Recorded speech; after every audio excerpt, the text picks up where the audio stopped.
ये एक hip replacement का केस है। इस केस में ख़ास बात यह है कि पेशेंट का वेट जो ग्लोबली वर्ल्ड वाइड 1 या 2 केस रिपोर्टेड है जिसमें 125 किलो के वेट में हिप रिप्लेसमेंट किया गया हो, और सक्सेस आपके सामने है कि नेक्स्ट डे से फुल वेट बेयरिंग वॉक कर रहे हैं।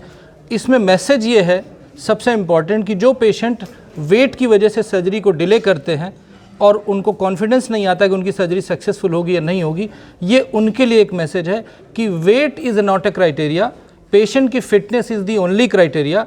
अगर पेशेंट फिट है तो वेट कुछ भी हो चलेगा, पेशेंट फिट है तो एज कुछ भी हो चलेगा, 13 साल से लेके 107 साल तक चलेगा, 60 किलो से लेकर के 125 किलो चलेगा। लेकिन अगर पेशेंट अनफिट है तो 40 किलो पे वेट पे भी प्रॉब्लम है और 70 किलो वेट पे भी प्रॉब्लम है।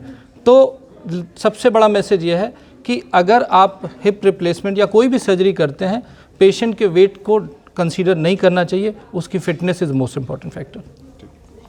आप सर बताइए, आप अपनी आप अपना बोलिए। रहा था कि नियर अबाउट ऑपरेशन से 10 डेज और 5 डेज बैक मैं अपने जस्ट शॉप से आया, घर में अंदर एंटर कर रहा था, 3-4 स्टेयर्स थी, तो इट वॉज सीवियर पेन कि मैं सीढ़ी पे ही स्टेयर्स पे ही बैठ गया।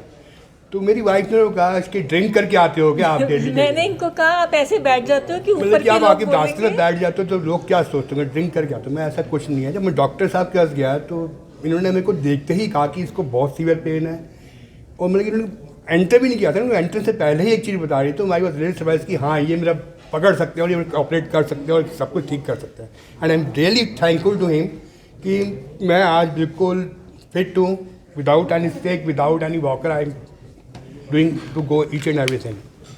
Thank you. मैसेज ये है कि चलने से वेट पे कितना फ़र्क पड़ता है। जब हमने इनको फर्स्ट टाइम ऑपरेट किया था तो इनका वेट 125 किलो था, और जब ये मेरे पास स्टिच कटाने के लिए आया, 20 दिन पे यूजुअली मैं स्टिच रिमूव करता हूँ, तो 20 दिन में इनका वेट घर के 19.6 kg, लगभग 5 किलो वजन 20 दिन में कम हुआ। ये मैसेज ये है कि अगर आप वॉक करोगे तो आपका वेट बहुत अच्छा कंट्रोल होगा, और उनका वेट तब से ग्रेजुअली फॉल कर रहा है और धीरे धीरे गेट भी इम्प्रूव कर रहा है। तो अगर परफेक्ट सर्जरी की जाए, अच्छी सर्जरी की जाए, तो weight and age is no criteria. Sir ये तो तैयार थे मतलब सर्जरी के लिए, लेकिन कुछ ऐसे पेशेंट भी होते होंगे जो कि सर्जरी के लिए इतने जल्दी रेडी नहीं होते हैं, तो क्या ऐसे पेशेंट की आप लोग काउंसलिंग भी करते हैं पहले? देखिए, पेशेंट की मर्जी सबसे ऊपर होती है। मैं कभी भी हिप रिप्लेसमेंट, नी रिप्लेसमेंट या कोई भी सर्जरी एडवाइस करता हूँ तो advice surgery age and when patient is ready for surgery. हम बता सकते हैं, हम समझा सकते हैं, पर हम कंपेल नहीं कर सकते। ये ऑलवेज पेशेंट की चॉइस होती है, अनटिल अनलेस पेशेंट इमरजेंसी में अनकॉन्शियस ना हो। Thank you.